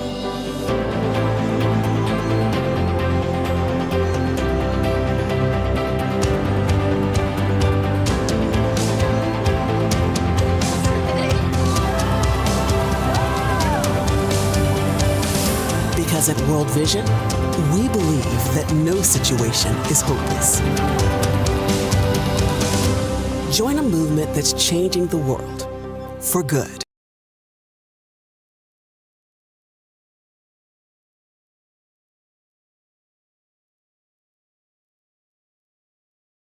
The Frankly Speaking Roof Cam, brought to you by Boss Security and Horseheads. Contact them today for all your business and home security needs. We are back, broadcasting live from the Hesselson studio. Let's go to some viewer comments. Ken writes in, Frank, it's going to be a crowded field running for president in 2028. Republicans, you have J.D. Vance, Rubio, Marjorie Taylor Greene, Donald Trump Jr. maybe. The main campaign promise will be to keep America great. On the Democrat side, it's Newsom, Harris, Pritzker, Hunter Biden, interesting, Crockett, AOC, Hillary, Obama, and any other kook that gets airtime between now and the filing deadline. The main campaign promise will be to reverse everything Trump did on day one. Yes, I wouldn't surprise me if Eric Swalwell jumped in as well in that list. Hochul and Stefanik traded barbs over the Trump-Mamdani meeting. Trump said he does not think Mamdani is a jihadist. She's out there campaigning, and you say things sometimes in the campaign. She's a very capable person, but you'd really have to ask her about it. But I don't particularly. I met with a man who's a very rational person, Trump said. Following the meeting, Stefanik posted, if he walks like a jihadist, if he talks like a jihadist, if he campaigns like a jihadist, if he supports jihadists, he's a jihadist, calling him Kathy Hochul's jihadist. Hochul saying she's full of, we'll say, baloney. I don't get what it is about the Democrats loving swearing so much. I guess they think it makes them look tough or shocking or something. I'm sorry, she really is. This is such an extreme position, She's more extreme than Donald Trump. I didn't think that was possible, but she succeeded in proving that today. She's out-MAGA'd Donald Trump, the founder of the MAGA movement. So I hope she's proud of herself, continuing to spew hateful thoughts and deeds and trying to create more violence in our political rhetoric. What? I think it's disgusting. It's abhorrent, but that's who she is, said Governor Hochul about Elise Stefanik. Now, the New York Times said, Piggy gets polite. Maureen Dowd, no fan of Donald Trump, said, step by slimy step, President Trump has made us numb to his crudeness and cruelty. Trump with his, this gets a little bit wonky. Still some moments shock is beyond the pale, whatever the pale is anymore. On Air Force One recently, Trump cut off Catherine Lucy, a Bloomberg News journalist, pressing him about the release of the Epstein files, saying, "Quiet, quiet, piggy." The press secretary, Karen Leavitt, later preposterously explained the president being frank and open and honest to your faces rather than hiding behind your backs is frankly a lot more respectful than what you saw in the last administration. It was nauseating, if not surprising. Trump loves to call people who annoy him pigs and dogs. And in the case of Stormy Daniels, horseface. It was a misogynistic, but Trump bullies both men and women, attacking their looks and character and hurling nasty, intensely personal epithets and nicknames. He mocked Chris Christie, once an ally, as a fat pig, a slob, and sloppy. When I interviewed him a decade ago, in his more appropriate incarnation as a flashy developer, hogging attention in New York, he would rate the looks of supermodels and actresses, dropping snap judgments like, sadly, Heidi Klum is no longer a 10. Sometimes he sent me pictures of female journalists from newspapers commenting with Sharpie scrawl on who he thought looked good or bad. Politicians were never insult comics before Trump, but in the 2016 primaries, he learned sneering deflects from substance. Trump followed up his quiet piggy moment by berating another female journalist, Mary Bruce of ABC News. Trump even defamed, why am I getting into all this? By contrast, Trump was the most charming self on Friday in his fascist versus socialist meeting with Mayor-elect Zohran Mamdani of New York. He had blasted Mamdani earlier as a communist and a Jew hater and threatened to withhold federal fundings for New York and send in troops. But by the end of the Oval News Conference, the two were so lovey-dovey, a Fox News anchor warned that J.D. Vance might have to move over from Mamdani. And Trump, who once warned that wealthy New Yorkers and businesses would flee if the Democrat socialist was elected, dramatically flipped, saying he would feel very comfortable moving back to Gotham under the mayor.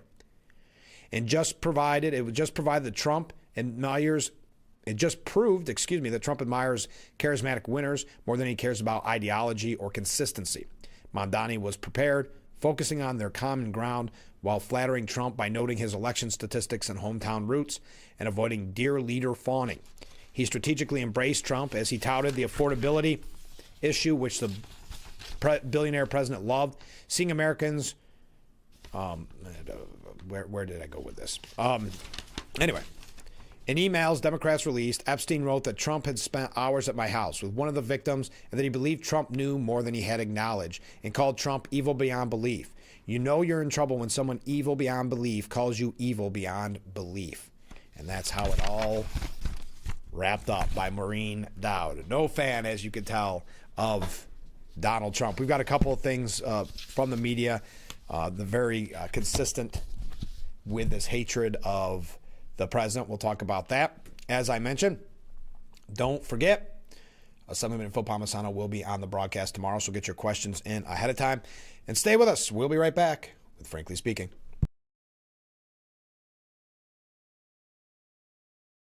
When you're online, don't forget to visit our Facebook page at Big Fox News. Catch up on news from the Twin Tiers. Vote on the daily question and hear about local events.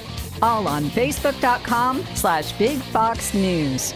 After working to reduce your stroke risk, the initial treatment for AFib is often to stabilize your heart rate, but controlling your heart's rhythm may be just as important for long-term health. Ask your doctor how to get in rhythm and stay in rhythm. Learn more at stopafib.org.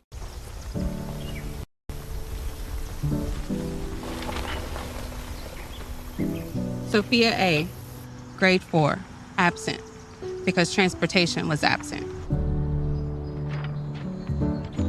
Julio M., grade 6, absent, because Wi-Fi was absent. Maria J., grade 12, absent, because childcare for siblings was absent. Jacob O., grade 12, absent, because housing was absent. Aisha S., Olivia H. Darren L. Cole W. Preston L. Absent. Absent. Absent. Absent. Because healthcare, anti-bullying, Mental health support was absent. We're calling roll on the 15 million absent students. Their reasons why are very real. And yet the solution is a present, caring adult to help them along their path.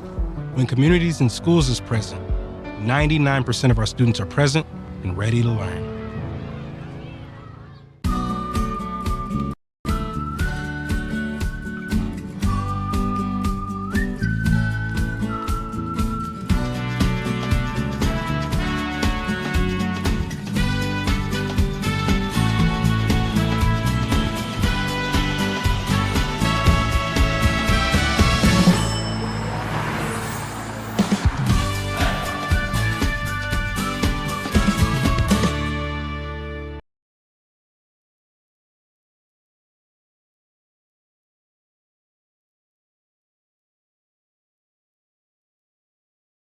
The Frankly Speaking Roof Cam, brought to you by Boss Security and Horseheads. Contact them today for all your business and home security needs. We are back, broadcasting live from the Hesselson's studio.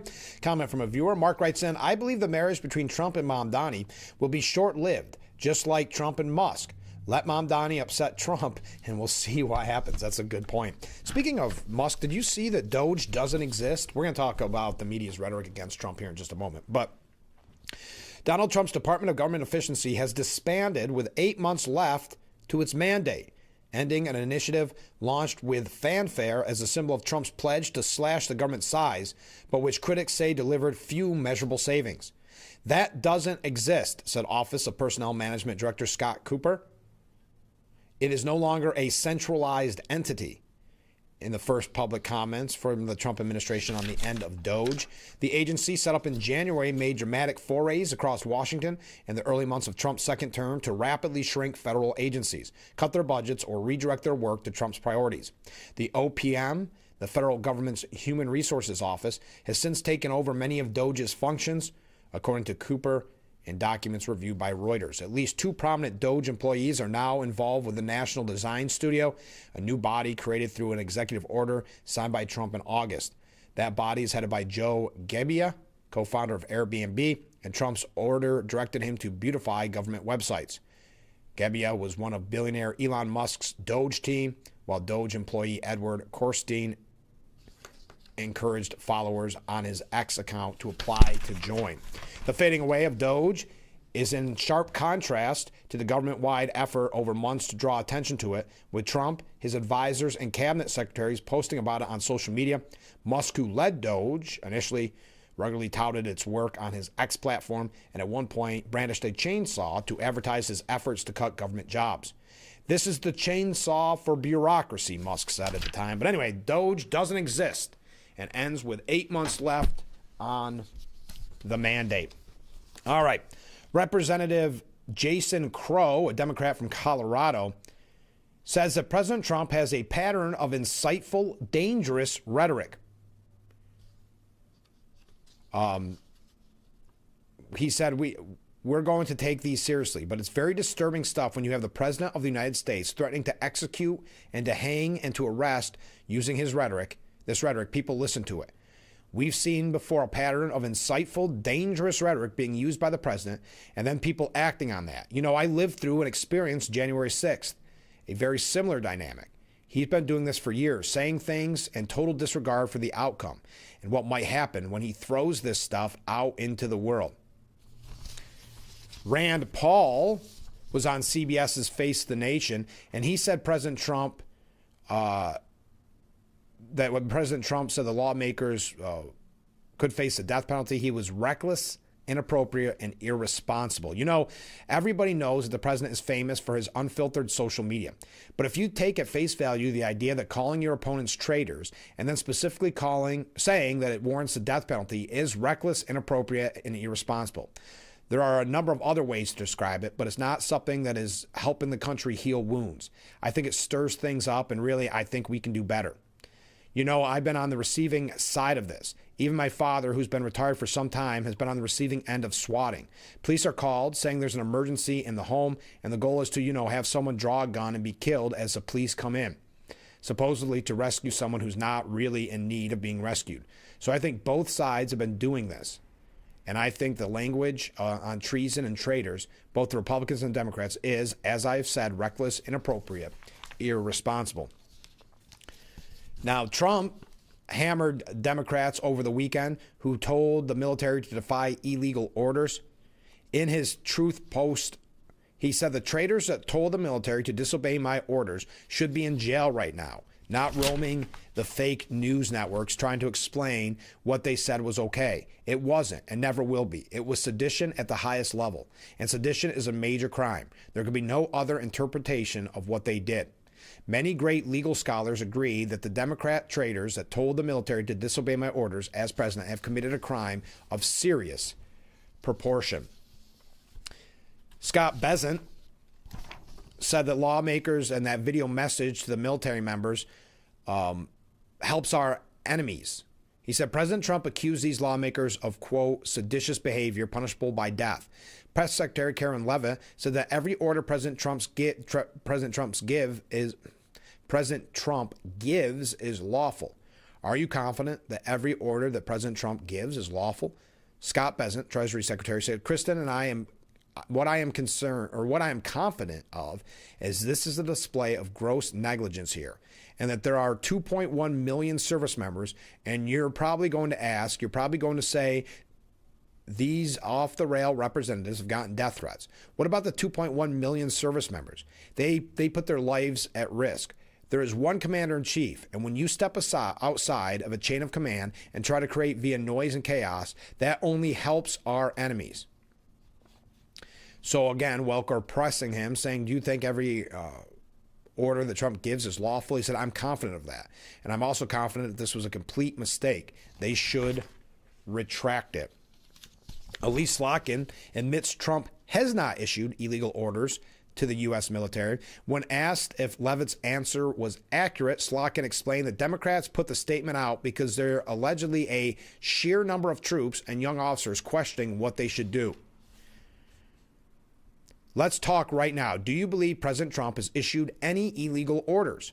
Raddatz asked. That is when Slotkin said, to my knowledge, I'm not aware of things that are illegal. But certainly there are some legal gymnastics that are going on with these Caribbean strikes and everything related to Venezuela. Man, he's gotten them in a place where they are supportive of these drug dealers. Amy Klobuchar was on Meet the Press. She said, what you're doing is dangerous and not restraining what is in the uniform code of, or restating what is in the uniform code of military justice, which says that our troops cannot follow unlawful orders very clearly. What is dangerous is the President of the United States threatening those members of Congress with death, literally saying that they should be executed. As Mark Kelly said, he is someone who has flown a plane, a missile, and nearly on that plane, he had taken an anti-aircraft fire. He has launched into space and orbit on behalf of this country. And he never thought that a president of the United States would try to execute him or to tell people this is not all a game. My dear friend Melissa Hortman, the former Speaker of the House, and her husband were killed in cold blood. For someone who's engaging in political violence, that was the shooter. Or my other friends who took between them a husband and wife 17 shots. What happened to Charlie Kirk? That assassination, members of Congress threats have gone from 1,600 to over 14,000 in just a few years. And that is every year. That's what we're dealing with right now. GOP Representative Michael McCall calls on Trump to tone down the rhetoric. Well, I don't speak for the president in terms of hanging members of Congress, but I will say these orders that they're talking about, in my judgment, are not illegal orders to follow. They're ordered based upon Article 2, self-defense of the Constitution, to stop a threat. In this case, the threat of drugs coming into our country and killing Americans. And so you look at it from that perspective. There are no illegal orders to follow here. In the event, Martha, if an invasion does take place down in Venezuela against Maduro, and we see perhaps a toppling of governments, which we saw many decades ago from what they called the gringo down in Latin America, that would trigger a War Powers Act response by Congress, we would have 60 days, if the conflict is still ongoing, to determine whether a declaration of war is warranted or an authorized use of military force. My advice, though, not on his White House, but I would tone down the rhetoric and tone down the theme here. I would emphasize more what I discussed, and that those orders are not illegal. I mean, they have been sent down on a mission to stop drugs from coming into the United States. And if that means, taking out ships through our aircraft and Air Force, then so be it. I, again, think the orders are legal. That's not the issue. Now, Mark Kelly questioned the boat strikes. He was on Face the Nation saying, well, you're hearing the same thing that you are. The administration hasn't shared much information with us. I read the legal analysis. It was just like the briefs. They're tying themselves into knots, trying to explain why what they're doing with regards to those drug boats is legal. And it's questionable at best. One of our biggest allies, the United Kingdom, recently stopped sharing intelligence with us in the Caribbean because they questioned whether this is legal or not. We've been asking for more briefings from the right people. We have not received them. But the information that just shared with me is the public information. I don't have much more beyond that. All right, we got to take a short break. Some things here about the Democrat Party, some comments as well. Stay with us. We'll be right back with Frankly Speaking here on WYDC TV, Big Fox.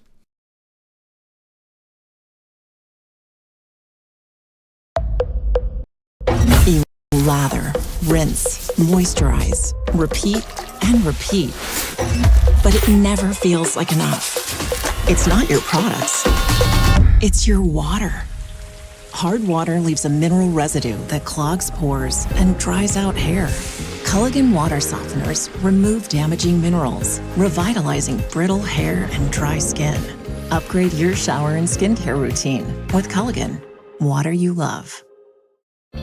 Dear Savvy, who says you can't have it all? You've got the tech. You've got the drive. And now you've got Toyota value. Grab Black Friday savings today. Lease Corolla for $179 a month or Camry for $289 a month. Now until December 1st. Find yours at Toyota.com. Toyota, let's go places. It's great to catch up, Jamie. How's business? Good. Are you up to speed with the new beneficial ownership reporting requirements? Sort of. What's it about? It's a new initiative to help fight crimes like money laundering, fraud, and drug trafficking. A lot of small businesses like ours just have to report some basic info to the federal government about the real people behind them. Does that include my cafe? There are some exemptions for certain companies, but don't worry. There's lots of guidance on the government's website about who needs to file. Check out fincen.gov/BOI. Filing is easy and free. It took me less than 20 minutes. Looks like I do have to file. Thanks, Jamie. It's great having a supportive business community. Reporting beneficial ownership information helps protect U.S. national security. Filing is quick, secure, and free. And it's the law. Learn more at fincen.gov/. The Frankly Speaking roof cam. What a beautiful view this morning. Thank you to Boss Security for bringing us that view. Contact them today for all your business and home security needs. We are back, broadcasting live from the Hesselson studio here on Marcus Street in Corning. Boy, we've covered a lot this morning, haven't we? City Council member Shi Osei, who is challenging Hakeem Jeffries in the primary, is not going to receive the Democrat Socialist of America's endorsement. Members of the New York City chapter of the Democratic Socialist of America voted not to recommend endorsing New York City Council member Shi Osei's primary challenge against Hakeem Jeffries. In an online vote, roughly 52% of eligible members of New York City Democrat Socialist of America's electoral working group voted against endorsing Osei's congressional campaign. In total, 1,205 DSA members voted, with 626 voting against the endorsement and only 555 voting in favor, with 24 abstaining. The online vote opened on Wednesday night following the candidate forum where Osei made his case to members of the socialist group. The vote closed at 10 p.m. on Saturday. All right. Oh, new legislation out that would require businesses and government to accept cash. At least in Ohio, legislators passed what they named the Currency Access to Spend Here, or cash bill, which will require businesses and the government to accept cash payments up to $500. It's simple. Cash is the basis for business in America. Our taxpayers should always have the ability to use cash in their daily lives, said David Thomas. I'm hearing from residents who may not trust virtual payment options or just prefer to use physical cash. This bill balances the need of government and business to be efficient with the ability to still rely on physical currency. All right, there you go. All right. A couple quick things before we take a break here. A couple announcements. Don't forget, as I said, tomorrow, Assemblyman Phil Palmisano will be on the program. We're going to focus mostly on energy, so get your questions in if you have any energy questions for our Assemblyman. Also, I wanted to remind you that today is the Smash Burger Night at the Crystal City VFW, Post 524. It's at 3 p.m. until gone. Eat in or take out. It's located at 281 Baker Street in Corning. You get $10 double with fries, $12 for a triple with fries, and for their Toys for Tots fundraiser, bring a $10 unwrapped toy and receive a $3 drink coupon. All right, we have a very busy week in store for only having 3 days of programming, Monday, Tuesday, and Wednesday.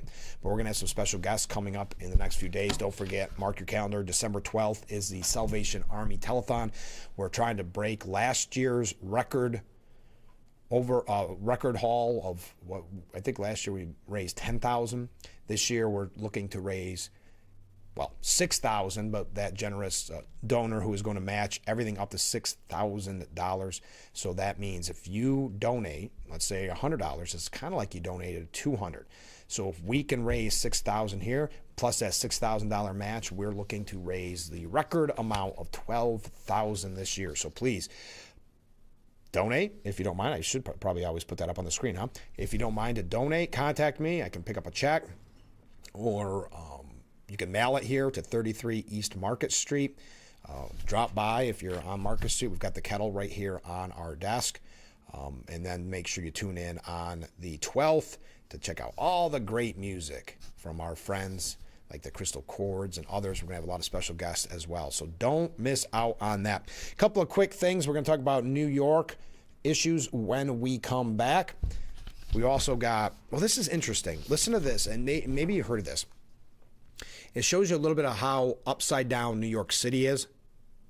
They're sending a 67-year-old man to prison in New York City for 4 years for owning unlicensed guns, while rapists, stabbers, and serial gropers go free. Charles Foner was on his way back from buying cigarettes in the wee hours of a May 2023 morning when Cody Gonzalez, a career criminal with 15 prior arrests and a history of mental illness, confronted him. Foyner says Gonzalez demanded money and cigarettes. Surveillance video shows a swaying Gonzalez then charge at Foner with what he mistook for a knife, but turned out to be a pen. Foner shot Gonzalez in the chest multiple times, then called 911. The elderly man will spend 4 years in prison after taking a plea deal to avoid getting up to 25 years. Not for the self-defense killing, which the district attorney didn't charge him on, but for the roughly 30 illegal weapons Foner was keeping at his home, which he claims he accumulated in response to crime fears. There's little excuse for having an arsenal of illegal guns, and Foner should undoubtedly face some punishment. But why any prison for a senior citizen with no priors? Sure, confiscate his weapons, fine him, put him on probation, and warn that reoffending will mean hard time. Foner almost certainly is not an ongoing danger to himself or others, unlike all too many violent repeat offenders who get cut loose with zero prison or even jail time again and again. Look at the monster who was let go on the condition that he undergo mental health treatment after he lured a 14-year-old to his apartment and raped her back in 2023, only to pull the same sick stunt with a 15-year-old this year. Or the sicko who got just 10 years probation and in order to attend a sex offender treatment program for raping a woman he met on Tinder. Or the menace with a history of random attacks who was cut loose on supervised release after he stabbed a stranger on a Bronx train, only to slash another man in the face the very next month. Or the cabbie, who Manhattan District Attorney Alvin Bragg declined to prosecute after he was accused of groping 2 women in the back of his car.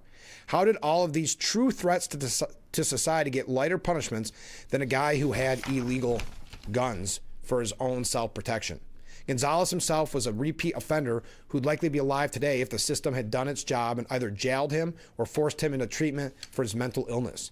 Other blue cities suffer the same pro-crime lunacy. In Chicago, a madman with 71 prior arrests set a young woman riding the train on fire, prompting even far-left Mayor Brandon Johnson to call it an absolute failure of our criminal justice and mental health institutions. A realization that comes too late for the victim who's fighting for her life. Serious criminals unleash time and time again on the unsuspecting public, while those who try to defend themselves get locked up. Such is the progressive perversion of justice. I'm going to tell you a little bit more about this, and the Miranda Devine has a piece out talking about liberal judges should be held accountable for their failing to lock up violent career criminals. We'll talk about that in the next. We're covering a lot this morning. A couple opinion pieces that we need to get to, so stay with us. We'll be right back. We're Frankly Speaking here on WYDC TV, Big Fox.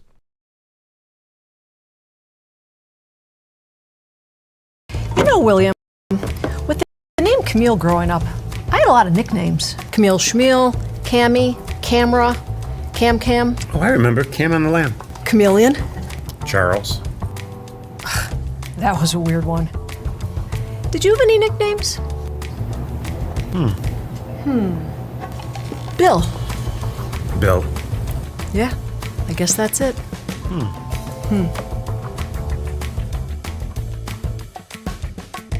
When you're online, don't forget to visit our Facebook page at Big Fox News. Catch up on news from the Twin Tiers. Vote on the daily question and hear about local events. All on Facebook.com/Big Fox News. While hospitals have doctors and nurses, we have mom and dad. Because at Ronald McDonald House Charities, we help families feel at home, even when they can't be.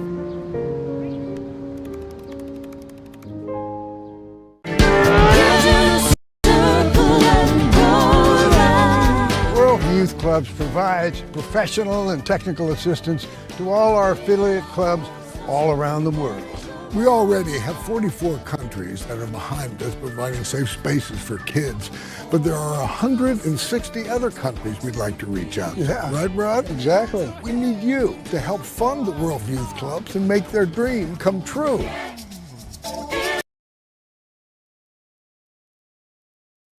The Frankly Speaking Roof Cam, brought to you by Boss Security and Horseheads. Contact them today for all your business and home security needs. We are back, broadcasting live from the Hesselson studio here on Market Street in Corning. Let's go to some viewer comments. Remember, Trump accuser E. Jean Carroll had a gun, and the DA didn't charge, and they covered it up. Thank you. I did not realize that. They did a successful job of covering it up. I was not aware. Good morning, Frank. Well, good morning. We need Bob back. His work is not done. That's the Climate Fact Friday, Bob, because they shared an article where Senator Whitehouse forecasts that climate change will crash banks, destroy housing, and end capitalism. So thank you for sending that along. And yes, we all miss Climate Fact Friday, Bob. Okay, Miranda Devine says liberal judges who decide not to jail violent career criminals and sadistic psychopaths ought to be held liable when the felons attack innocent citizens. Two horrendous, unprovoked attacks on helpless young women on public transit in recent weeks would never have happened if the legal system had done what it is designed to do. Instead, this justice that they are engaged in has endangered the most vulnerable among us. Women, children, the elderly, and disabled. We pay police and judges to keep evil and dangerous predators away from weak and defenseless innocents. Yet radical Democrats who have taken over blue cities are hell-bent on a destructive ideological crusade to defund the police, close the jails, and install obedient judges who side with the perpetrator over the victim. And yet law-abiding citizens who dare to try to defend themselves or protect others, as in the case of Good Samaritan Daniel Penny, are the ones arrested, prosecuted, and even sent to jail. Queens senior citizen Charles Foner, who I just mentioned, has just been sentenced to 4 years in jail for gun offenses after shooting dead his mugger. Two cases in the last 3 months illustrate the moral inversion of law and order Democrats have instituted under the cover of COVID and the anti-cop George Floyd protests of 2020.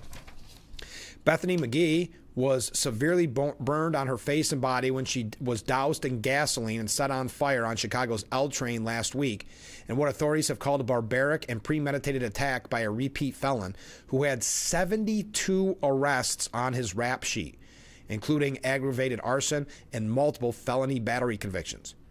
The suspect, Lawrence Reed, well, I'm not going to tell you what he yelled at the young girl. Reed had been deemed too dangerous to stay in the locked psychiatric wing of a Chicago hospital where he allegedly attacked a social worker and knocked her unconscious, causing a severe concussion, an eye injury, and a broken tooth. So Cook County Judge Teresa Molina Gonzalez let him out on the streets in August with an ankle monitor, trusting him to abide by the curfews she set. Of course, he did not.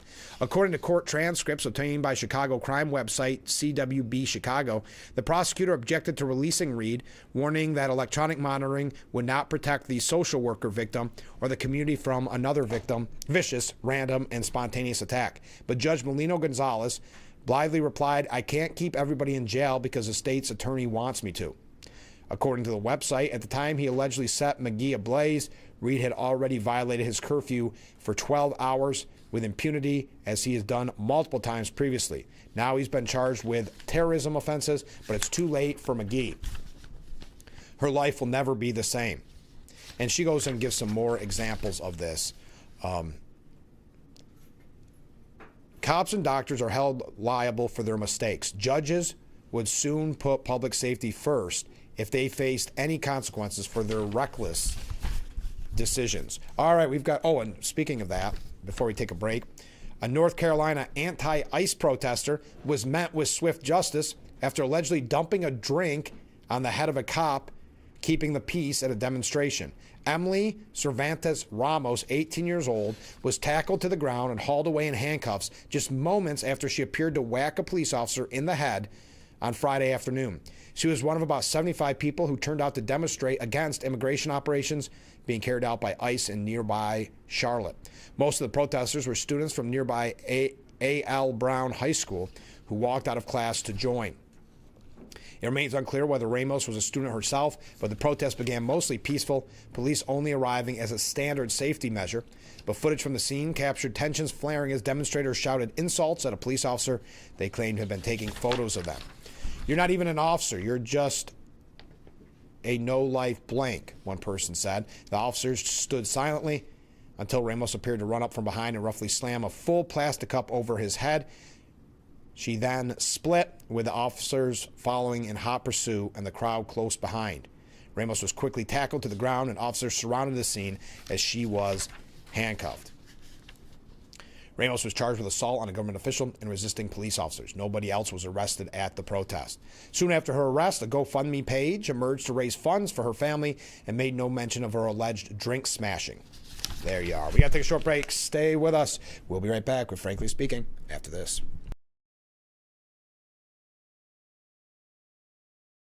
An albino baby buffalo was born. Nearly 500 kilos of cocaine has been seized and a bust. Thousands lined the pier at Seneca Harbor. Race weekend brought thousands to Watkins Glen International. Hundreds and horseheads joined other cities around the country on Saturday for the No Kings protest. Day one of the National Glider Competition. Severe flooding has caused major disruptions in parts of Steuben County. Throughout the year, prison reform has become a priority around New York State.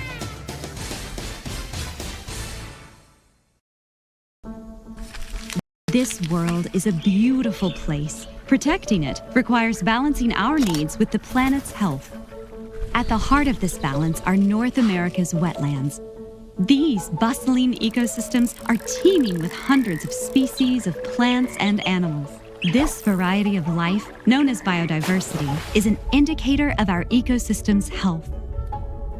More diverse ecosystems mean richer soil, cleaner water, and abundant pollination, all vital to our basic needs and the creature comforts we've come to rely on.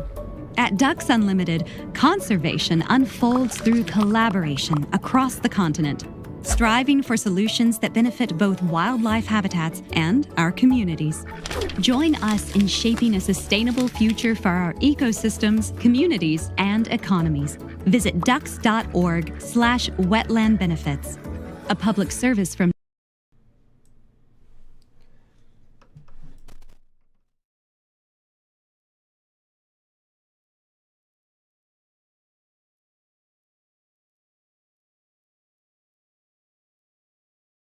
The Frankly Speaking Roof Cam, brought to you by Boss Security and Horseheads. Contact them today for all your business and home security needs. We are back, broadcasting live from the Hesselson studio here on Marcus Street in Corning. Let's go to some viewer comments. Jean Carroll testified that she had an unlicensed revolver. They confiscated the gun and will keep it until she applies for her pistol permit and can pick her revolver when she gets her permit. When has anybody who isn't politically protected been treated as kindly for having an illegal gun? Very good point. Comment from a different viewer. Dems are always talking about issues they know nothing about. As a veteran, I personally witnessed what happens to a person that disobeys an order. Nobody wants what that guy went through. Thank you very much. Comment from a different viewer. Morning, Frank. Well, good morning. The Democrats are running the Marxist agenda. Everything they're doing, like defunding police, embracing illegal invaders, and their penchant for bankrupting us, is all right from the Rules for Radicals, a book written by Saul Alinsky. We're in a very dangerous place. Thank you very much. Karen agrees 100%. No punishment equals an emboldened criminal. No accountability equals judges who never realize the result of their actions. Thank you, Karen. Comment from a different viewer. New York police have seized E. Jean Carroll's unlicensed gun. Though how they find out about it, she mentioned it during her defamation lawsuit testimony against Donald Trump. NBC News actually reported that the Warwick chief of police visited her home in February to seize it. She never had credibility to begin with. This reaffirms it. How's that for karma? Thank you very much. Victor Davis Hanson has an interesting piece that says the left's Pavlovian hatreds are blinding them to their political suicidal choice. And it's quite a lengthy piece. If you get a chance, we like Victor Davis Hanson here. But the problem with a party line is that it's deductive, not inductive. Ideology makes facts fit dogmas rather than evidence leading empirically to conclusions. So inflexible cults like climate change orthodoxy, DEI, and Trump derangement syndrome make their adherents look utterly ridiculous. John Fetterman eviscerates James Carville over the weekend. I strongly reject trying to pack the Supreme Court or to change those things. When I ran for the Senate back in 22, I rejected those things. This comes off the heels of James Carville saying that they should pack the Supreme Court if they get power. The Liberal Patriot has a piece out today, and you can find it, I believe it was on Drudge Report. The left's 21st century project has failed, and it goes to show how the Democrat Party has failed overall. Oh, we also learned, I know I'm going through things quickly as we wrap up, the FBI missed multiple opportunities to stop Thomas Crooks before he tried to assassinate Trump. That's according to an ex-assistant director. If even half of Trump's would-be assassins' extremist digital footprints turns out to be true, he should have been on the FBI's radar long before the 20-year-old opened fire on the then presumptive GOP presidential nominee during a rally in Butler. It's clear that he was popping off on social media sites and saying things that should have garnered attention. The FBI did conclude that Trump's would-be assassin in Butler acted alone, according to Kash Patel. We fully briefed the president as a victim of this case at the White House, providing him with all of the details of our investigation, and the president was satisfied with the results and where we left it. That does it for today's edition of Frankly Speaking. Thank you to everybody who joined us. Thank you for all the comments. Thank you for all the waves. I know it's a shorter week, but tune in tomorrow. We're going to be joined by Assemblyman Phil Palmisano. We're going to be talking about energy policies here in New York, so get your questions in ahead of time and join us every weekday morning starting at 6 for Frankly Speaking, only on WYDC TV. Big Fox, we will see you tomorrow morning bright and early. I look forward to it already.